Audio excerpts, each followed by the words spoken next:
Hi there. Okay, so this story starts with me choking out my own sister. Wait, that probably needs some context. Okay, so when I was younger, roughly about 6 years old, I was really into watching wrestling, and, well, you know they always give that warning for most people to not try it at home. Well, obviously I ignored that, tried it at home. My sister was always my unwilling volunteer.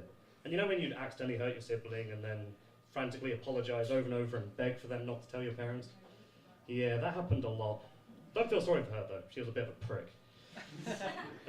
Eventually I had to try and stop her from telling my parents, so came to a bargain. I'll give her sweets every time she got hurt and she would not tell her parents. Thing is though, I think I got the last laugh on that one.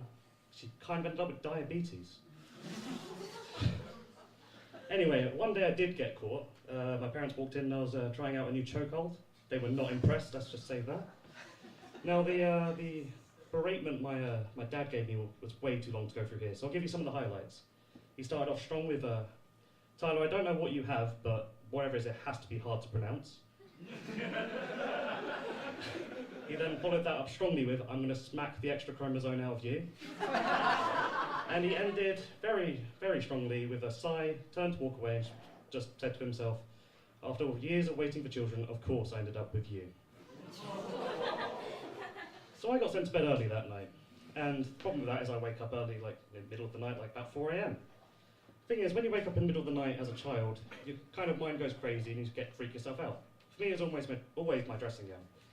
I could swear, every time I'd wake up, it would just be a demon or something, and I would get scared. So I went to my parents' room. And I went to wake them up and everything, but then I remembered how much they were pissed off at me, and I just didn't really think it was worth doing that, or scary to wake them up and go back to the demon. But I was still scared, so I climbed under their bed, and for some reason sleep there. And this is where it gets weird. I came across these pink fluffy handcuffs. Now, at first, as a 6-year-old, I was thinking, okay, they're just some kind of crime fighters or something like that. I even came up with, found some more stuff to back up this theory. Found some gags, some ropes, some blindfolds, a box that said bullets on it.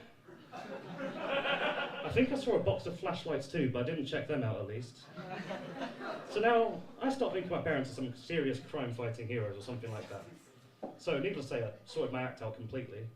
But the problem with this is, later on down the line, you kind of get the disappointment of finding out your parents aren't actually crime fighters. Shocking, I know. Instead, they apparently are actually kinky shits that sell sex toys for a living. Anyway, back to night terrors. Recently I went on holiday to Portugal, and it happened again. I woke up in the middle of the night, and I could swear my dressing gown looked exactly like Madeleine McCann.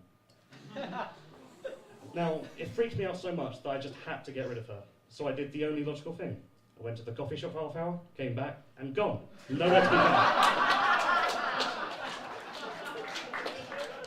You see, now, despite that, the possible haunting from dead children, this also really was the holiday from hell. See, as a ginger, yeah, anything above 10 degrees pretty much guarantees sunburn. So in Portugal, roughly, when I went, it was about 30 degrees, roughly average. So as soon as I got off the plane, I knew I was fucked. First day in, I achieved what I call the matchstick look. It's where from the shoulder down, I look pale, white, normal. Shoulder up, I look what I can only describe as a lobstrosity. And yeah, at that point, I just had to realise I had to stay in for the rest of the holiday. Thing is though, this hotel was a real shithole. I'll give you an example. They had this lift, a real death trap. You'd go in there, you'd start going up, and you felt it just didn't feel secure at all. It's about as secure as probably the children's locker room at the BBC.